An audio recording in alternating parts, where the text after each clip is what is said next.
At the 79th session of the UN General Assembly, a significant development unfolded as the UK Prime Minister Keir Starmer threw his weight behind India's bid for a permanent seat on the United Nations Security Council or the UNSC. Now, this endorsement comes right on the heels of similar support from the French President Emmanuel Macron. Starmer emphasized that the Security Council needs to evolve into a more representative body that can act decisively rather than being paralyzed by politics. He specifically mentioned the need for permanent representation from African nations, along with Brazil, India, Japan, as well as Germany. Now let's break down the UNSC for you. It consists of 15 members, 5 permanent members with veto power, namely the United States, China, France, Russia, and the United Kingdom, and the 10 other non-permanent members who are elected for 2-year terms. The Council's key roles include investigating conflicts, establishing peacemaking operations, and imposing sanctions when necessary. So, it's a truly vital player in international diplomacy. Just the day before, French President Emmanuel Macron also advocated for India's inclusion as a permanent member of the UNSC, urging the need for more efficient and representative UN or the United Nations. The conversation around equitable representation has been on the agenda since 1979, but it has gained renewed urgency and escalating global conflict amid escalating global conflicts, while several nations, including some permanent UNSC members, back India's bid. China remains opposed. Now, India has long been proactive in pushing for UNSC reforms, participating in the ongoing intergovernmental negotiations and forming alliances like the G4, which include Brazil, Germany, and Japan. Together, they aim to reflect today's geopolitical realities in the Security Council. In a recent open debate on leadership of peace or for peace, Indian diplomat Tanmay Lal reiterated the urgent need for reforms. He pointed out that UNSC, established over 8 decades ago, when many member states were still colonies, must become more representative, transparent, efficient, effective, democratic, and accountable. He called for text-based negotiations and criticized those resisting meaningful changes, asserting that such opposition undermines the UN's legitimacy. As we continue to monitor these developments, the push for a reformed and more inclusive UN Security Council could reshape international relations in years to come. So what does the UK Prime Minister's backing of India as a permanent member of UNSC means? We'll discuss that in just a bit, but let's quickly listen in to the UK Prime Minister first. We must change the international financial system to deliver a fairer deal for developing countries.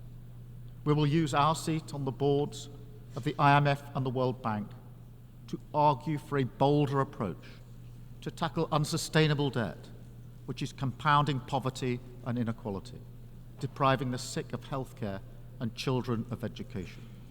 We want to see permanent African representation on the Council, Brazil, India, Japan and Germany as permanent members, and more seats for elected members as well. All right, well, India finally find its place at the UNSC as a permanent representative. And what are the roadblocks as well as the bottlenecks ahead? Let's discuss that. Joining us on the show is Dr. Amlendu Misra. He's a professor of international politics at Lancaster University in the United Kingdom. He's joining us live from London at this point in time. Dr. Misra, I think first question first, what does it really mean geopolitically for the UK to back officially India's position as a permanent member of the UNSC? Hi, good evening. Well, it is an exercise in realpolitik. There is a recognition on part of United Kingdom that it simply cannot ignore the role that India plays at the international level. Although India is not a member of the United Nations Security Council at the moment, but it carries a massive weight as a leader of the global south and as well as a kind of major power when we do not have any kind of multipolar world leadership. So given that India carries a massive economic weight, it carries a moral weight, as well as in terms of politics. That is, let's not forget, India is the biggest democracy and India has the largest population in the world. So to ignore it permanent seat in United Nations Security Council is a travesty. And this is something that has been recognized by United Kingdom, France, in particular, in the current 79th anniversary of General Assembly meetings. Now, it is a travesty, Dr. Misra, which has been continuing for a while, come to think of it. Now, you've seen the US backing India, you've seen the UK backing India, but there's one country that's not backing India, and that's China. How important is China's role in allowing for India to become a part of the UNSC and be a permanent member? Well, you've already spelled out how the United Nations Security Council works. At the moment, it has got 5 permanent members and 10 non-permanent members who are elected in every 2 years. Now, the catch is anyone to become a permanent member has to have the complete consent. There has to be unanimity on all part for 5 permanent members. So if United States, Russia, United Kingdom and France are supporting India, the devil in the piece is China, which doesn't want India to occupy that seat for obvious reasons, because there is a geopolitical rivalry, there is an economic rivalry, and there is also a rivalry in terms of leadership at the international level. So it is not in the interest of China to see India to occupy that position and undermine China's traditional position. But at some point or the other, it has to sort of bite the bullet, so to speak, and accept the realities and make way for India.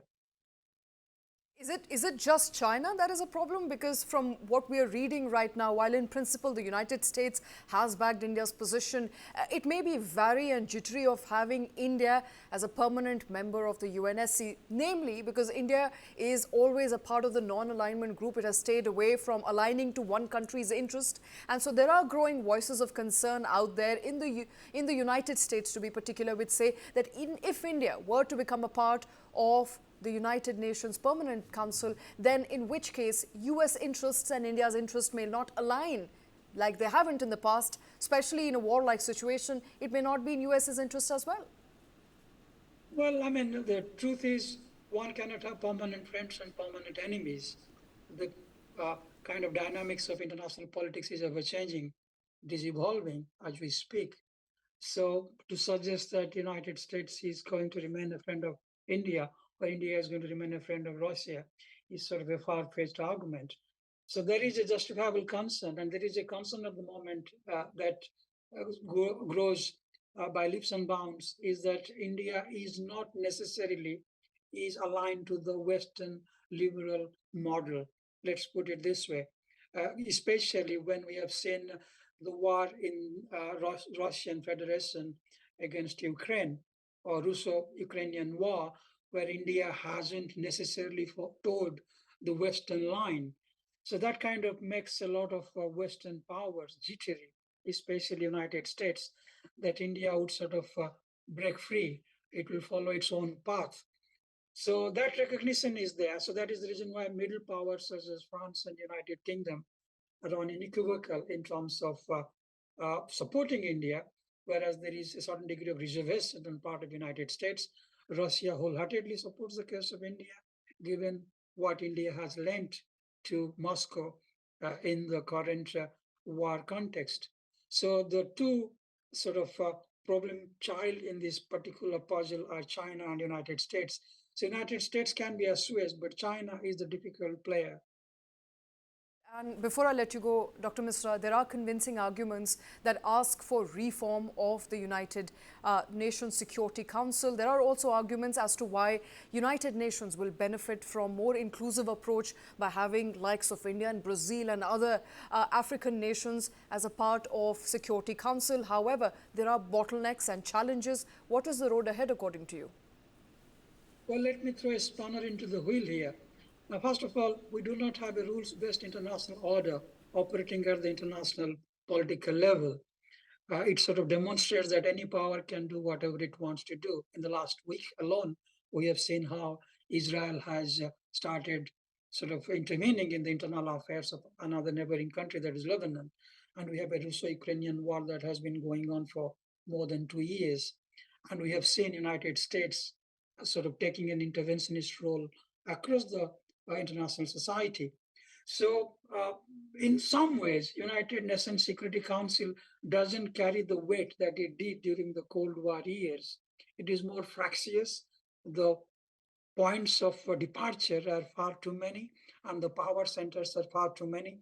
So, even if India manages to get a seat in the high table, at the end of the day, it is not going to mean much given the complexity of international society.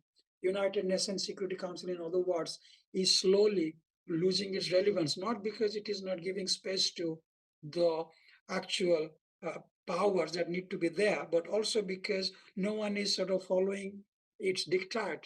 Its rulings are not necessarily accepted by Are the you member suggesting nations. right now So that, its actions. are you therefore suggesting that it may not be our topmost priority right now?